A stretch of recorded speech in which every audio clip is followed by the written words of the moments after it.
Welcome to Dubai நண்பன். இன்றைக்கி எங்களோட அருண் இருக்கார். உங்களுக்கே தெரியும் நான் என்ன கேட்க போகிறேன்னு சொல்லிட்டு. இன்னொரு 4 நாள் தான் இருக்குது. எப்படி இருக்குது களம் தமிழ்நாட்டில்? சார், களம் நம்ம எதிர்பார்த்த மாதிரி நமக்கு சாதகமாக தான் இருக்குது. எல்லா இடத்துலையும் மக்கள் நல்ல வரவேற்பு கொடுக்குறாங்க. நம்ம தளபதிக்காக எல்லாரும் ஒட்டுமொத்தமாக சேர்ந்து ஒரு ஆட்சி மாற்றத்தை உருவாக்கி கொடுக்கணுங்கிறதுல ரொம்பவும் ஆர்வமாக இருக்காங்க.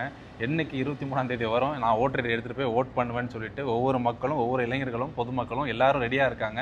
அதனால் சீக்கிரமே வரப்போகுது. அதற்கான ஆட்சி மாற்றத்தை நம்ம கண்டிப்பாக பார்க்க போகிறோம். மக்களுக்கு தெரியும் யாருக்கு எப்படி பண்ணணும் அப்படிங்கிறது. இத்தனை வருஷமாக, கடந்த 5 வருஷமாக கடந்த ஆட்சியில் என்னென்ன நடந்துச்சு, மக்களுக்கு எவ்வளோ அவலங்கள் நடந்தது, எவ்வளோ பாலியல் குற்றங்கள் நடந்தது, சட்டம் ஒழுங்கு எவ்வளோ சீரழிஞ்சு கிடக்கு, இது எல்லாமே மக்களுக்கு தெரியும். அதனால் இதுக்கு ஒரு மாற்று அரசியல் வேணும் அப்படிங்கிறத தான் எல்லா மக்களும் நினச்சிக்கிட்டு இருக்காங்க. மக்களாட்சி தான் வேணும், மன்னராட்சி எங்களுக்கு வேணாம், இந்த வாரிசு அரசியல் வேண்டாம், இது எதுவுமே வேண்டான்னு எல்லா மக்களும் ஒரே தீர்வாக இருக்காங்க. அதற்கு ஒரே தீர்வு எங்கள் தளபதி தான். ஸோ மக்கள் சாதகம் எங்களுக்கு தான் இருக்குது. நீங்கள் பொதுமக்களுக்கு என்ன சொல்ல வாரீங்க இப்போ? அதான் இந்த எலெக்ஷன் அப்போது நான் பொதுமக்களுக்கு சொல்ல நினைக்கிறது என்னென்னா, கடந்த 50 வருஷமாக 75 வருஷமாக இந்த 2 திராவிட கட்சிகளும் மாறி மாறி நம்மளை ஏமாற்றி தான் ஓட்டு வாங்கிட்டு இருக்காங்க. நம்மக்கிட்ட அவங்க சொல்கிறது ஒன்று, செய்கிறது ஒன்றா இருக்குது.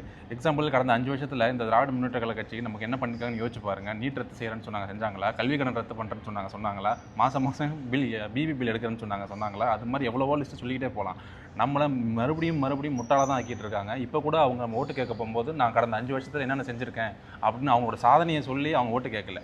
அவங்க மறுபடியும் என்ன பண்ணுறாங்க, இப்போ நான் 8000 கூப்பன் கொடுக்குறேன், இதை செய்கிறேன், அதை செய்கிறேன்னு நம்மளை ஒரு முட்டாளாகவே ஆக்க தான் பார்க்குறாங்களே தவிர அவங்க செஞ்ச சாதனை எதுவுமே இல்லை சொல்கிறதுக்கு. அதனால் மாற்றம் வேணும்னு நினச்சிக்கிட்டே இருந்தோம்னா மாற்றம் மாறாது. மாற்றத்துக்காக நம்ம ஃபஸ்ட்டு மாறணும், மாற்றத்தை கொண்டு வரணும். ஸோ தளபதிக்கு நம்ம ஓட்டு போடணும். ஒரு முக்கியமான விஷயம் நான் பொதுமக்களை சொல்ல நினைக்கிறது தான், இந்த எலெக்ஷன் எல்லா வருஷமும் வர மாதிரி 5 வருஷத்துக்கு வர ஒரு எலெக்ஷன் கிடையாது. இது ஒரு மாபெரும் புரட்சியாக இருக்கணும். இதுதான் நமக்கான கடைசி வாய்ப்பு. மாற்றி நம்ம ஏமாற்றி சொல்லிட்டு இருக்க இந்த திராவிட கட்சிகள்லேருந்து நம்ம மாறி வரணும் அப்படின்னா இந்த எலெக்ஷனுக்கு கண்டிப்பாக எல்லாரும் ஓட் பண்ணுங்கள். யாரும் ஓட் பண்ணாமல் இருந்துடாதீங்க. இனிமேல் இந்த வாய்ப்பை நம்ம இழந்துட்டோம்னா இன்னும் 5 வருஷத்துக்கு நமக்கு பின்னுக்கு தள்ளிடுவாங்க. நம்மளோட கடன் எவ்வளோ இருக்குது என்னன்னு எல்லாருக்கும் தெரியும். இது ஒரு கடைசி வாய்ப்பு. இது ஒரு விசில் புரட்சியாக இருக்கணும். அதனால் தயவு செஞ்சு எல்லாரும் ஓட் பண்ணுங்கள்.